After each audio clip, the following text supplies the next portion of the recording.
पहली बड़ी खबर आ रही है। तो दोस्तों आज तारीख हो गई है 23 जनवरी 2023 की, साथ ही में दिन है सोमवार का, वही हिंदी तारीख है शुक्ल द्वितीय और महीना चल रहा है माघ का। तो आइए बिना देर किए फटाफट से जानते हैं आज की ताज़ा खबरें और मुख्य समाचार। दोस्तों आज के मुख्य समाचार में पहली बड़ी खबर आ रही है पेट्रोल डीजल के दाम को लेकर। ताज़ा जानकारी के मुताबिक देश के 9 राज्यों में विधानसभा चुनाव से पहले पेट्रोल डीजल की कीमतें कम होने की सुगबुगाहट शुरू हो गई है। पेट्रोलियम मंत्री हरदीप सिंह पुरी ने भी तेल कंपनियों से पेट्रोल डीजल के दाम घटाने की अपील की है। अभी हाल ही में बीते रविवार को पेट्रोलियम मंत्री हरदीप सिंह पुरी ने तेल कंपनियों से कहा कि अंतर्राष्ट्रीय बाजार में तेल की कीमतें कंट्रोल में हैं और अब तेल की कंपनियां घाटे से उबर चुकी हैं। ऐसे में मेरा अनुरोध है कि कंपनियां पेट्रोल डीजल के दाम कम करें। साथ ही में पेट्रोलियम मंत्री ने कुछ राज्यों के वेट नहीं घटाने पर भी निशाना साधा, यानी कि पेट्रोल डीजल पे जो टैक्स लगता है उसे न घटाने पर। पेट्रोलियम मंत्री ने कहा कि अंतर्राष्ट्रीय बाजार में कीमतें बढ़ने के बावजूद केंद्र सरकार ने नवंबर 2021 और मई 2022 में एक्साइज ड्यूटी घटाई, यानी कि पेट्रोल डीजल पे जो टैक्स लगता है उसे कम किया, लेकिन देश के कुछ राज्य की सरकारों ने वेट को नहीं घटाया। इस वजह से उन राज्यों में अभी भी तेल की कीमतें ज्यादा हैं। दोस्तों कुल मिलाकर आसान शब्दों में कहें तो आने वाले दिनों में देश के पेट्रोलियम मंत्री ने तेल कंपनियों से जो अपील की है, इसकी वजह से आने वाले दिनों में पेट्रोल डीजल के दाम कम हो सकते हैं। वैसे आप नहीं जानते हैं तो आपको बता दें, अभी देश की राजधानी दिल्ली में 1 लीटर पेट्रोल लेने के लिए 96 रुपए 72 पैसे देने पड़ते हैं। वहीं 1 लीटर डीजल लेने के लिए 89 रुपए 62 पैसे देने पड़ते हैं। ऐसे ही देश की आर्थिक राजधानी यानी कि मुंबई में अभी 1 लीटर पेट्रोल के लिए 106 रुपए 31 पैसे देने पड़ रहे हैं। वहीं 1 लीटर डीजल के लिए यहाँ पे 94 रुपए 27 पैसे देने पड़ रहे हैं। तो दोस्तों अब अगर पेट्रोलियम मंत्री की अपील करने के बाद पेट्रोल डीजल की कीमतें घटाई जाती हैं, तो जैसे कि शायद आप जानते होंगे पेट्रोल डीजल के दामों का असर लगभग सभी चीज की महंगाई पर पड़ता है। असल में पेट्रोल डीजल को लेकर परेशानी ये है कि जब इसके दाम बढ़ते हैं तो लगभग सभी चीजें महंगी हो जाती हैं, क्योंकि गाड़ियों के माल ढुलाई का खर्च बढ़ जाता है। माल ढुलाई के खर्च बढ़ने की वजह से जो लागत बढ़ जाती है, तो इस लागत को पूरा करने के लिए कंपनियां या फिर व्यापारी सामान के दाम बढ़ा देते हैं। ऐसे में सीएनजी का दाम बढ़ने से या फिर डीजल का दाम बढ़ने से या फिर पेट्रोल का दाम बढ़ने से लगभग सभी चीजें महंगी होने की आशंका होती है। अब दोस्तों अगर आने वाले दिनों में पेट्रोल डीजल के दामों में अच्छी कटौती की जाएगी तो थोड़ी बहुत ये उम्मीद की जा सकती है कि बाकी चीजों के भी दाम घटे। हालांकि वैसे शायद आप जानते होंगे किसी भी चीज के दाम तो बहुत तेजी में बढ़ते हैं, लेकिन जब घटाने की बारी आती है तो उसमें बड़ी सुस्ती दिखाई जाती है या कई बार तो घटाया ही नहीं जाता। वहीं दोस्तों अगली बड़ी खबर आ रही है रामचरितमानस को लेकर। जानकारी के मुताबिक बिहार के शिक्षा मंत्री चंद्रशेखर के बाद अब यूपी से समाजवादी पार्टी के एमएलसी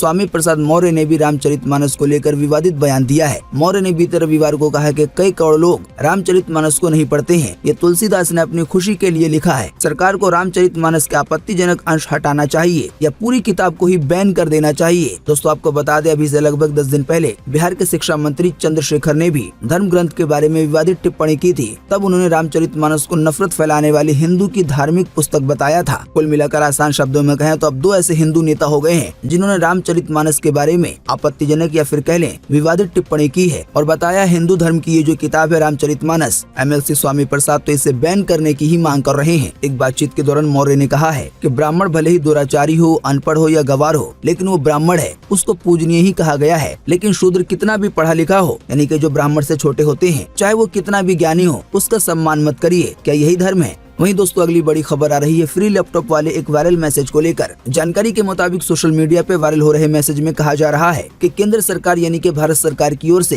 फ्री लैपटॉप वितरण की योजना चलाई जा रही है। मैसेज में दावा किया जा रहा है कि फ्री लैपटॉप के लिए आपको बस एक लिंक पे जाकर अपना रजिस्ट्रेशन करना होगा, यानी कि अपनी कुछ जानकारी देनी होगी। हालांकि दोस्तों अब सरकार ने अपने आधिकारिक ट्विटर अकाउंट से इस मैसेज से जुड़ी सच्चाई शेयर की है। भारत सरकार की press agency press information bureau यानी कि PIB ने इस वायरल मैसेज की सच्चाई बताई है। PIB ने अपने फैक्ट चेक में इन दावों को फर्जी बताया है, यानी कि भारत सरकार की ओर से ऐसी कोई योजना नहीं चलाई जा रही है जिसके तहत आपको फ्री में लैपटॉप दिया जाए, और न ही कोई ऐसी वेबसाइट बनाई गई है जहां पर जाकर आपको अपना रजिस्ट्रेशन करना है, अपनी जानकारियां देनी है। तो भारत सरकार का जो अपना डिपार्टमेंट है PIB, जो किसी तरह की खबरों की जांच पड़ताल करता है, उसने इस खबर को पूरी तरह से झूठा बताया है। दोस्तों ऐसा हो सकता है आने वाले दिनों में, या हो सकता है आपके पास इस तरह का मैसेज आ गया हो कि आपको फ्री में लैपटॉप मिलेगा सरकार की योजना के तहत, आपको बस एक लिंक पे क्लिक करना है। तो ध्यान रखिए, आपको ऐसे लिंक पे बिल्कुल भी नहीं क्लिक करना चाहिए। कई बार ये लिंक बहुत ज्यादा खतरनाक होते हैं और आपके फोन के डेटा को चोरी कर लेते हैं। आपके फोन में वायरस आ जाता है और कई खतरनाक वायरस ऐसे भी होते हैं जिसकी वजह से कई बार लोगों का बैंक खाता तक खाली हो जाता है। वहीं दोस्तों अगली बड़ी खबर आ रही है एंड्रॉइड ऑपरेटिंग सिस्टम की तरह भार ऑपरेटिंग सिस्टम को लेकर, जो कि अपने देश का बनाया हुआ है। जी एंड्रॉइड और iOS ऑपरेटिंग सिस्टम काफी लंबे समय से मोबाइल ऑपरेटिंग सिस्टम सेगमेंट में हावी रहे हैं। एप्पल के अलावा बाकी लगभग सभी स्मार्टफोन में एंड्रॉइड ऑपरेटिंग सिस्टम का इस्तेमाल किया जाता है। जो कि गूगल कंपनी का है। लेकिन दोस्तों पिछले कुछ समय में कई नए स्वदेशी ऑपरेटिंग सिस्टम सामने आए हैं जो एंड्रॉइड को चुनौती देने की क्षमता रखते हैं। ऐसा ही एक स्वदेशी मोबाइल ऑपरेटिंग सिस्टम है जिसका नाम है भरोस, बाकी इसे भार OS भी कहा जाता है, यानी शायद इसका मतलब हो सकता है भारत का ऑपरेटिंग सिस्टम। जानकारी के मुताबिक इसी ऑपरेटिंग सिस्टम को लेकर भारत के 100 करोड़ से ज्यादा मोबाइल फोन यूजर को लाभ पहुंचाने का दावा किया जा रहा है। दोस्तों जैसा कि अभी हमने आपको बताया, ये एक स्वदेशी मोबाइल ऑपरेटिंग सिस्टम है। इस मोबाइल ऑपरेटिंग सिस्टम को भारतीय प्रौद्योगिकी संस्थान मद्रास IIT मद्रास के इनक्यूबेटेड फॉर्म द्वारा विकसित किया गया है। बताया गया इस ऑपरेटिंग सिस्टम की सबसे खास बात यह है कि यह हाईटेक सिक्योरिटी और प्राइवेसी के साथ आता है, यानी कि इस मोबाइल ऑपरेटिंग सिस्टम में यूजर को उनकी जरूरतों के अनुरूप ऐप चुनने और उपयोग करने के लिए अधिक स्वतंत्रता, नियंत्रण और लचीलापन मिलता है। साथ ही बताया गया है ये भरोस नाम का ऑपरेटिंग सिस्टम NDA के साथ आता है, यानी कि नो डिफॉल्ट ऐप के साथ। दोस्तों इसका आसान सा मतलब ये है कि जिस फोन में ये ऑपरेटिंग सिस्टम होगा उसमें कि आप सभी ऐप को इंस्टॉल कर सकते हैं, यानी कि किसी भी ऐप को चलाने के लिए आपको मजबूर नहीं किया जाएगा, जैसे कि गूगल के ऑपरेटिंग सिस्टम एंड्रॉइड में होता है। अब दोस्तों अगर आने वाले दिनों में ये कामयाब होता है और एंड्रॉइड जैसे ऑपरेटिंग सिस्टम को टक्कर दे पाता है तो अपने देश में बना ये भरोस ऑपरेटिंग सिस्टम कई मायनों में इंडिया को फायदा पहुंचा सकता है।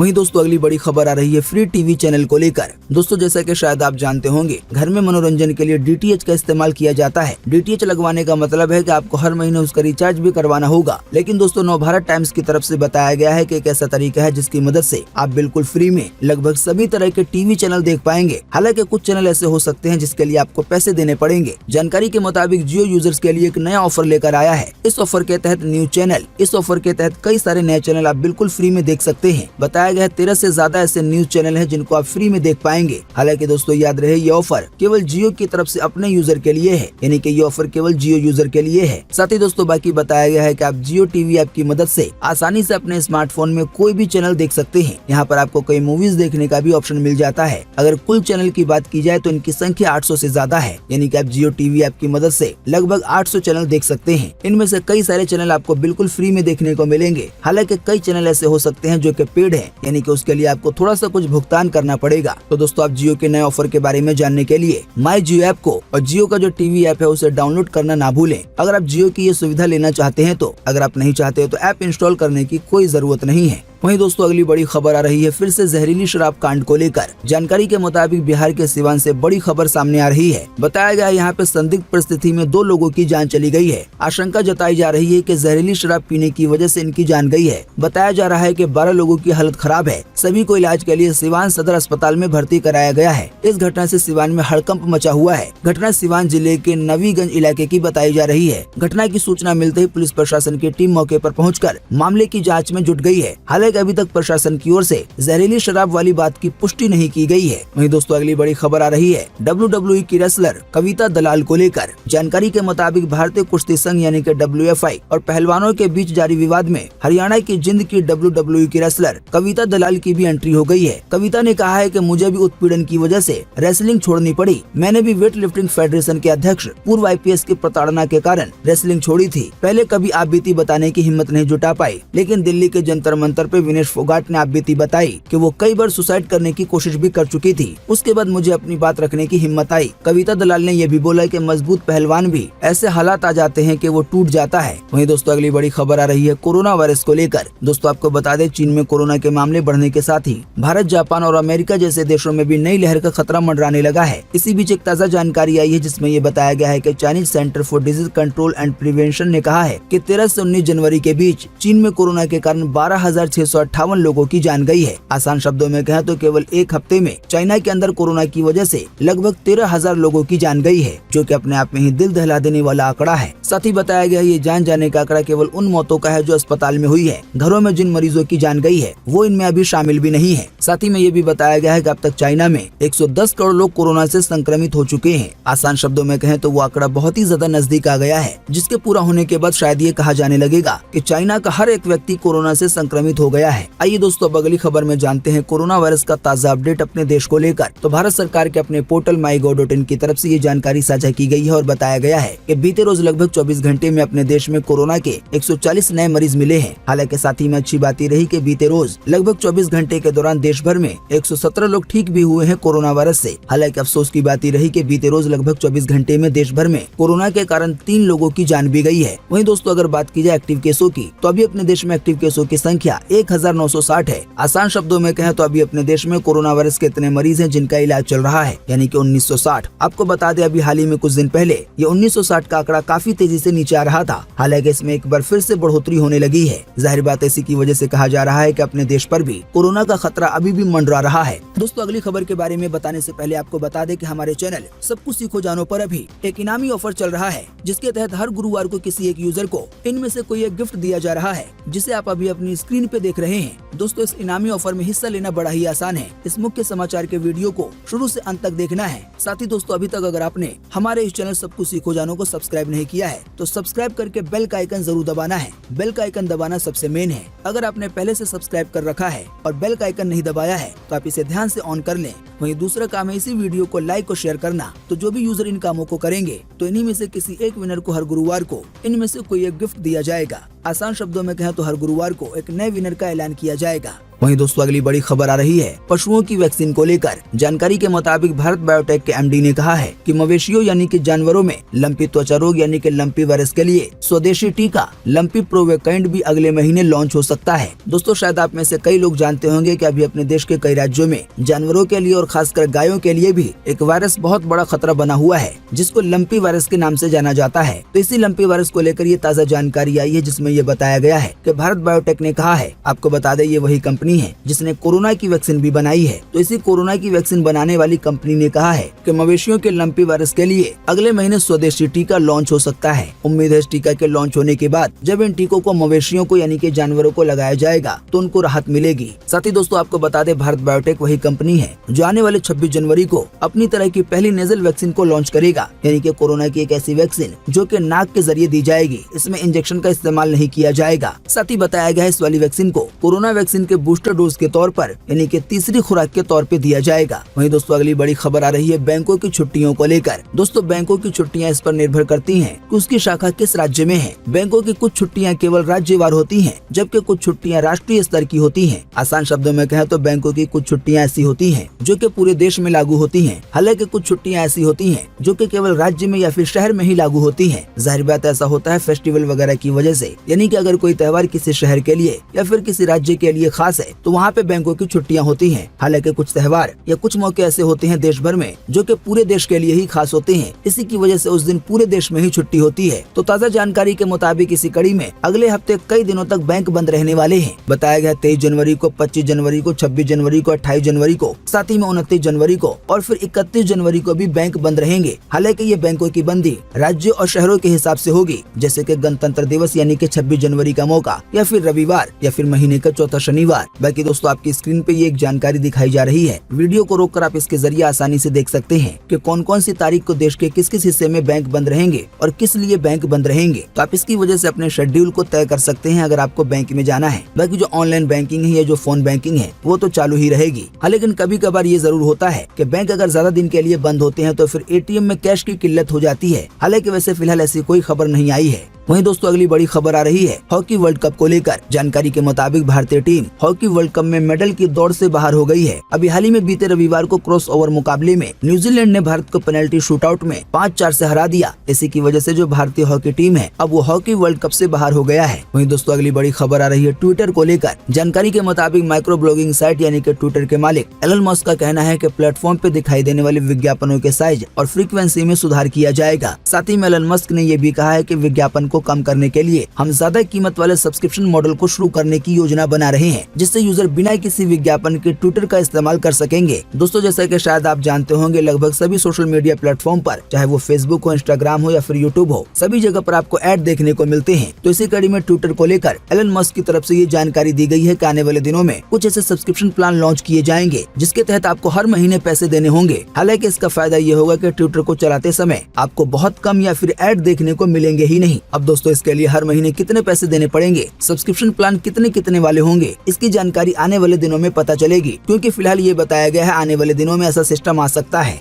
वहीं दोस्तों अगली बड़ी खबर आ रही है गैस के स्टोव को लेकर। ताज़ा जानकारी के मुताबिक गैस स्टोव को लेकर एक बार फिर से चर्चा शुरू हो गई है। दोस्तों आप नहीं जानते हैं तो आपको बता दें, वैज्ञानिक तौर पे ये बात बिल्कुल साफ है कि ये आपके घर के अंदर स्थित वायु प्रदूषण का सबसे प्रमुख सोर्स है। बताया जाता है गैस स्टोव के चलते प्रदूषण, अस्थमा समेत अन्य स्वास्थ्य समस्याओं की शिकायत हो सकती है। साथ ही में वैज्ञानिक तौर पे ये भी बताया जाता है कि गैस स्टोव चालू होने के साथ साथ बंद होने पर भी पर्यावरण को प्रदूषित करता है। इसी कड़ी में न्यूज़ 18 की तरफ से ये जानकारी साझा की गई है और बताया गया है कि अमेरिका में गैस स्टोव को बैन करने की तैयारी हो रही है। बताया गया है जो गैस स्टोव होता है, जिसको हम गैस चूल्हा भी बोलते हैं, उससे जानकारी के मुताबिक बहुत ज्यादा वायु प्रदूषण फैलता है और घर में जो वायु प्रदूषण होता है उसका एक प्रमुख सोर्स गैस का चूल्हा ही है। अब दोस्तों आने वाले दिनों में ये देखना बड़ा ही महत्वपूर्ण रहेगा कि अमेरिका या फिर कई और देशों में जो गैस चूल्हा है वो बैन होता है या नहीं, और अगर बैन होता है तो इसकी जगह क्या इस्तेमाल किया जाएगा जो बिल्कुल उसी तरह काम करे। वहीं दोस्तों अगली बड़ी खबर आ रही है बीबीसी के डॉक्यूमेंट्री को लेकर। जानकारी के मुताबिक ब्रिटिश ब्रॉडकास्टिंग कॉर्पोरेशन यानी कि बीबीसी की प्रधानमंत्री मोदी पे बनी डॉक्यूमेंट्री पर विवाद खत्म होने का नाम नहीं ले रहा है। विपक्ष के नेता जहां इसे लेकर निशाना साधने से बाज नहीं आ रहे हैं, तो वहीं सत्ता पक्ष के नेता भी लगातार बचाव करने में लगे हुए हैं। ताज़ा जानकारी के मुताबिक अब इसी कड़ी में केंद्रीय मंत्री किरण रिजिजू भी इस मसले पर बीते रोज जमकर बरसे। उन्होंने भारत के अंदर और बाहर चल रहे दुर्भावनापूर्ण अभियानों पर निशाना साधा और कहा कि कुछ लोग बीबीसी को सुप्रीम कोर्ट से ऊपर मानते हैं। केंद्रीय मंत्री ने आरोप लगाया है कि कुछ लोग नैतिक आकाओं को खुश करने के लिए किसी भी हद तक देश की गरिमा और छवि को कम करने में लगे हुए हैं। दोस्तों वैसे आप नहीं जानते हैं तो आपको बता दें, बीबीसी की तरफ से पीएम मोदी पे एक डॉक्यूमेंट्री बनाई गई है। हालांकि इस डॉक्यूमेंट्री को अपने देश में बैन कर दिया गया है। बताया जा रहा है कि इस डॉक्यूमेंट्री में पीएम मोदी के बारे में कई गलत बातें की गई हैं। वहीं दोस्तों अगली बड़ी खबर आ रही है बैंक की एफडी को लेकर। दोस्तों आप नहीं जानते हैं तो आपको बता दें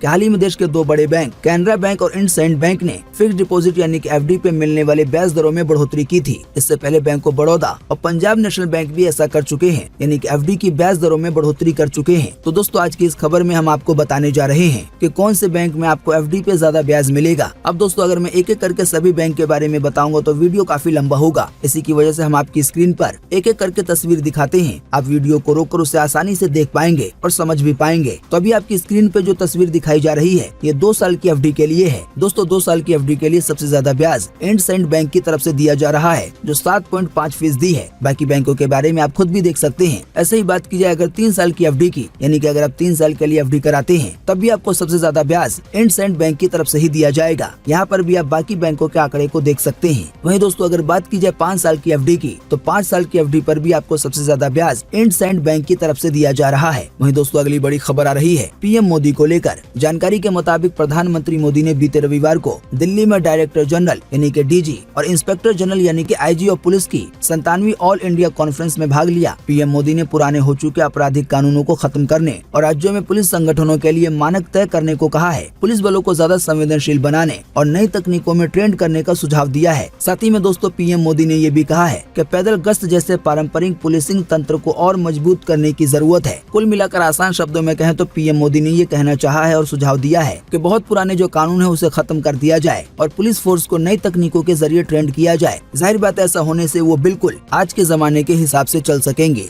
उम्मीद करते हैं इससे आपको काफी कुछ जानकारी मिली होगी। हम बस इसके बदले में आपसे इतना ही चाहते हैं कि आप इस वीडियो को लाइक कर दें और शेयर कर दें, क्योंकि आपका लाइक और शेयर करना ही होता है हमारी मेहनत का फल। वीडियो देखने के लिए आपका बहुत बहुत धन्यवाद। Thanks for watching.